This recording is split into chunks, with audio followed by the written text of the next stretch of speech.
All right, Rodney, are we almost ready? I think so. We've got quite a few people that have hopped in, so I'm ready to get started when you are. All right, well, let's do it. Good afternoon, everyone, and welcome to our Lunch and Learn, where we are really going to be going over Microsoft Office 365 backups. We're going to be covering a lot of really great content this afternoon, and we're going to move pretty quickly. And so what we recommend is maybe you reserve your questions until the end. Feel free to chat those, and we will get to them as soon as we can, but we'll have time for, we should have time for a small Q&A towards the end. So we're really inspired to dive into this topic in greater detail, just really as a result of conversations that we've had with IT leaders over the last few months. There seemed to be some confusion on what Microsoft's retention policies are, what they're backing up, what they're not, what's your responsibility, and what's theirs. And so what we thought we'd do is put together a quick little informative series to help shed some light and provide some insight. So we'll do a quick little introduction of the team that's on our Lunch and Learn this afternoon. We have Rodney Giles, the president and CTO of NetDepot, joining us, and I am Cindy Trevino, the VP of Sales here at NetDepot. So as far as our agenda goes, we will run through just a quick little introduction, and then we will talk about why you should be backing up Office 365, how you can protect and take ownership of your data, and what you can do, what steps you can take to make sure that you have the protection that you need. We appreciate and value your time, so we are going to keep this short and sweet. We will be emailing you probably within 10 to 15 minutes of this webinar your DoorDash gift cards for those of you who complete the webinar. So make sure you check your inboxes and spam filters. And if there are any of you who have any questions, just email me and we'll make sure to get that over to you. So we'll just kind of jump right into things. So a little bit about us, for those of you who aren't quite familiar with NetDepot and what we do. We are a cloud service provider with core focuses really in 4 key areas. We focus on private cloud, storage, object storage. We have an incredible S3 object storage offering that allows us to offer the same service as AWS, but for a fraction of the price, which has been working out really well for those who are looking to kind of cut costs, based on everything that's gone on. The next area of focus really is backups and disaster recovery. As those of you know, your data really is your biggest asset. So making sure you have your backups offsite or multiple copies of your backups, making sure that you have a solid disaster recovery plan with the appropriate RPOs and RTOs is more important than ever, especially with the rate that ransomware is growing. I mean, I feel like every day I get 2 or 3 emails about another company that was hit. And then the last core service that we offer is security as a service. It's probably the area of our business that's been growing the fastest with everything that's been going on. But really what we do is we work as your security partner, kind of your in-house security team. And it's really an important piece to completing your disaster recovery strategy. So we have dual security operation centers and network operation centers in Houston and Atlanta. And really our goal is providing security for the company, but really from a managed detection and response and threat intelligence perspective. NetDepot has been around for over 25 years. We have 90 employees and growing by the day. And we've got offices and data centers in Houston, Atlanta, New York City, and San Francisco. And one question we get a lot is what industry we focus on particularly. And the reality is there's not an industry out there that we can't help and that we don't work with. However, we find that we do really well in high compliance industries, and things of that sort. So I think that's enough about us. Let's jump into kind of the real reason why all of you guys are here. And I'm going to turn it over to Rodney as we really dive into, Microsoft Office 365. Thanks, Cindy. Hey, so when we put together this webinar series, it really came down to, me as the Chief Technical Officer and President of the company. I focus on our strategy and our vision here. And we just continue to see so many friends, customers, prospects of ours that don't have the most simple data protection strategies in place and are being hit with very large data losses. And I'm sure y'all are familiar. Just on Monday, Office 365 had a large outage for several hours. And me as a cloud professional, I get people outside of the IT space who have kind of this misconception that cloud is always up. You never lose your data there. We've had several customers of ours who have had data stored in large cloud providers, a single copy of it, mind you, and they've lost data. And they were still under the assumption with Amazon, with Azure, with anybody, that as long as they had a copy there, it was always protected. And that's just not the case. And so we just always want to ensure that our customers have full visibility of their data protection strategies. We find that data protection, DR, is now really being covered by a lot of the security organizations of the much larger IT departments. You know, because the data is mostly affected during ransomware attacks and things like that. Ideally, backups have been handled by the IT side of the house, not the security side. And we're starting to see that the security side wanting their own independent, isolated copy in the event of a security breach. So, you know, one thing for us that we just continue to see over and over, like I mentioned earlier, is just that people using Office 365, or you know, even this can work for G Suite as well, just still don't back up their data. And you know, it's a really simple, cheap offering that we're just going to walk through and you know, kind of talk about here. So, you know, 76% of users surveyed by Gartner still do not back up any of their Office 365 data. A lot of them have the misconception that Microsoft takes care of it. And there is a very small amount of things that Microsoft does take care of, and we'll cover that in the forthcoming slide. You know, a lot of them are backing up correctly, you know, offsite, different vendor.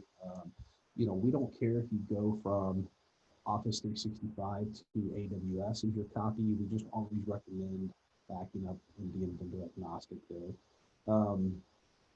Kind of moving forward, Microsoft explains in their technical data what their responsibilities are and what their customers' responsibilities are.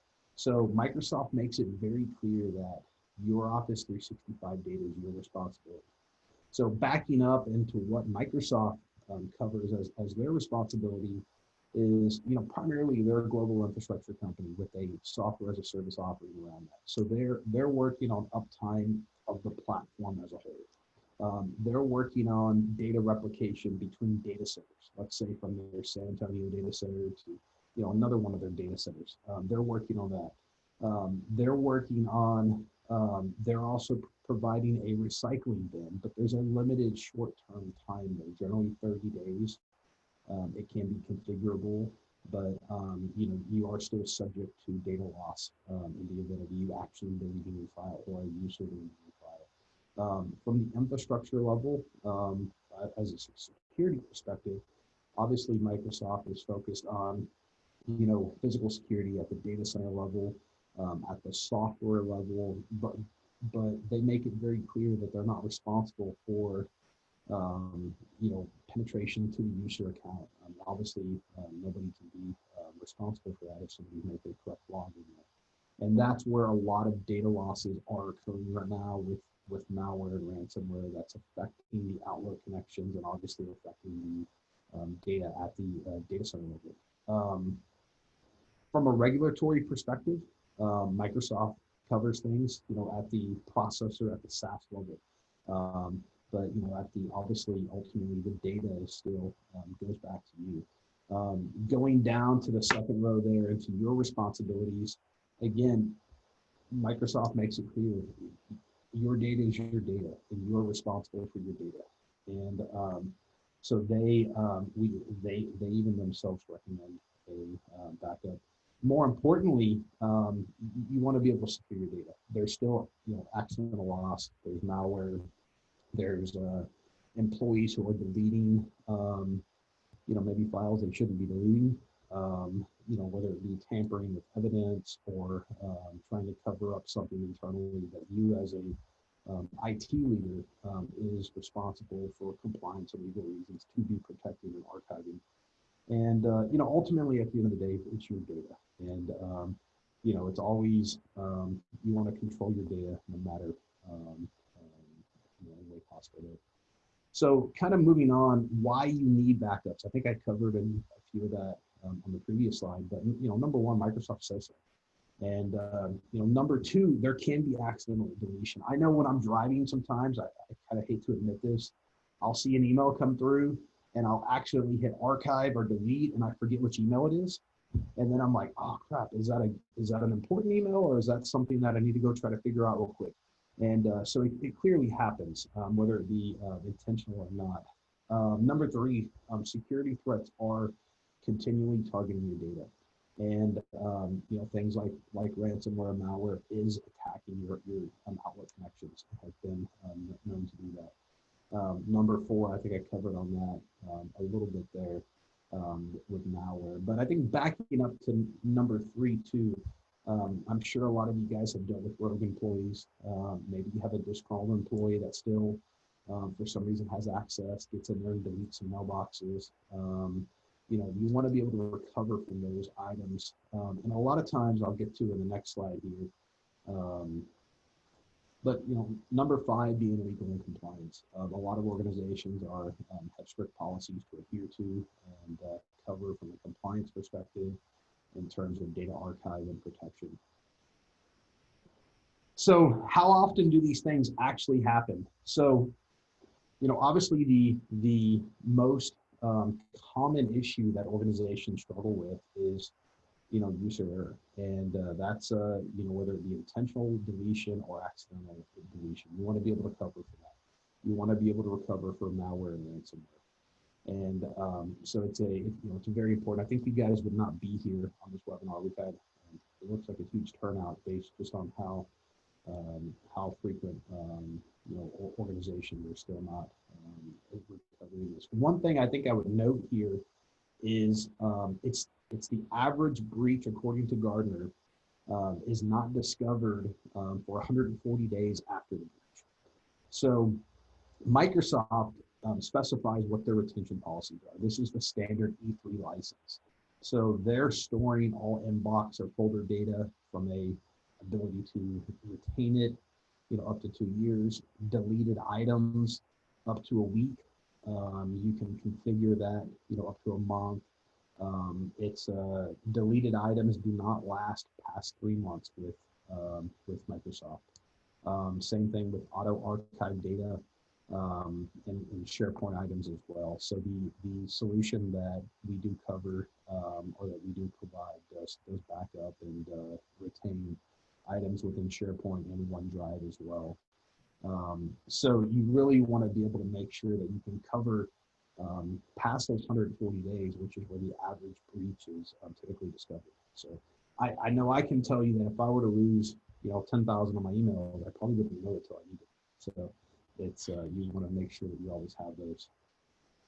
With our NetDepot Office 365 backup technology, we bring that variable degree of backup protection into unlimited. So this allows us to archive, backup, and store your data for whatever time you determine from an organization perspective. I think a lot of our customers are still setting that to an infinite time frame and are not expiring data. Storing, backing up data is incredibly cheap. So I think trying to say, we want to hold it 5 years or 7 years. I think for me, going back and searching for emails, whether it be 10 years ago or 15 years ago, which I've had to do, has been incredibly important. And so unless there's a detailed reason as to why, I think it's a good practice to just go ahead and store everything as possible. We're going to jump in. I'm going to show you guys a quick little demo here of how we get everything configured, set up, backed up, and restored. So we've done a video here. What we've done is really, we're going to set a backup policy here. And our policy is really just backing up and retaining things short term here for the purpose of the demo. But once we attach to the Office 365 administrator access, our solution is going to go in. We use a combination of Cohesity and or Veeam, depending on the right solution and need for your organization. And we can talk through that depending upon what your needs are. Once we do the initial seed, it's each incremental backup is fairly quick. So we're going in at a initial seed level. the amount of time it takes to back up if you're going from Office 365 to Azure or Office 365 to Amazon or Office 365 to us is entirely the same. There's no preferential speed by saving it to Azure, etc. We actually very highly recommend being vendor agnostic with your backups and having that diversity from a different vendor. The last thing you'd want to do is to be using Azure and backing up to Azure if your account got compromised or something like that. It does put your data at risk. And so we have those different options available to you. As you can see here, we're obviously going through, we're seeding the initial mailboxes. It takes a little bit of time, obviously, with the amount of data that's in there, but everything is completely automated once you have that service administrator account. Once we get into the restoration side, which we're about to show you here, we're able to go through and not only recover the entire mailbox, but we're also able to recover individual emails. And we're able to export those emails. We're able to provide those to an alternative mailbox. We're also able to pull those as like PST files as well. So it makes it very intuitive and flexible in terms of the way to recover. Jumping into the restoration options here, just like I mentioned earlier, not only can we take Exchange, but we can take Exchange back to Office 365. We can take a email or an entire email box to Exchange on premise. We can export we can email the item as an attachment. We can save it as a message file. We can export the folder item or mailbox as a PST file. And this really all goes as well to SharePoint and OneDrive. I think OneDrive, again, one of those areas that's incredibly overlooked, same with SharePoint. There's so much vital data, corporate data that's stored in there. The last thing you want is to lose any of that. So the other thing I think we would go ahead and hop into, and similar to what I mentioned previously, is we're very flexible in terms of where you can store your data. And we obviously have our own offering, but we also, a number of our clients equally go to AWS or Azure. We don't have a preference where the data goes. We just like to show you what the pros and cons associated with those are, whether it be from a vendor diversity perspective or cost perspective. We're able to help you solve any of those needs there. So kind of jumping in at the summary level here, if there's any questions, feel free to kind of start firing those through. But, you know, obviously Office 365 is not backed up. So you need to work on a solution there. We do work with most storage platforms. We have multiple restoration options. We can back up or restore from on-prem or to the cloud, entirely flexible there.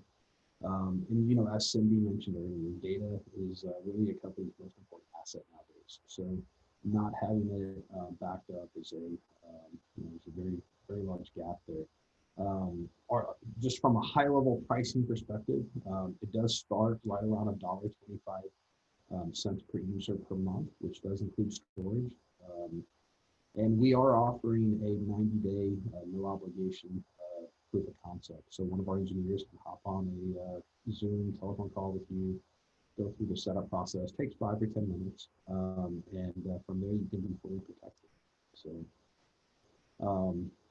do we have any questions here? Let's see here. Got quite a few of them. Let me see. A lot of these I probably follow up individually on some of these more detailed questions. The pricing does get better with volume. Let's see here. We actually do not have a minimum order in there. We have customers, we have some customers that have 20 or 30 users. We have some customers that have 20 or 30,000. So we really can help and scale across the board there. Let's see what else here.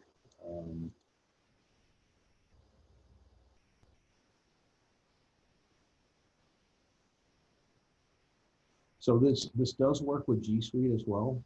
So we do. That's a great question there. We do have the ability to work with G Suite, and that's something that we can reach out to you and work with you on. No problem as well. Yeah, another one here too. Great question here. We do from the NetDepot perspective, like Cindy mentioned earlier, we do have more than 90 team members here in the U.S. We do have full 24/7 technical support in the U.S. So if you call us at 2 a.m. on Christmas Day and you need help restoring mailboxes, we have knowledgeable team members who can definitely assist you. Any other questions there?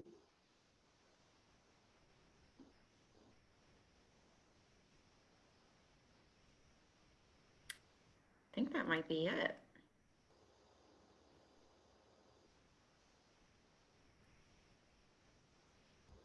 Well, hey, we really appreciate the everybody coming on, and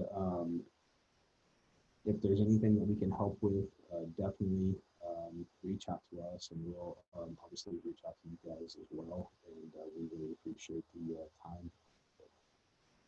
Thanks, everyone. We will be sending out a copy of the recording for those of you who are interested in it as well, and you'll hear from us. Hope everyone has a great afternoon. Thank you.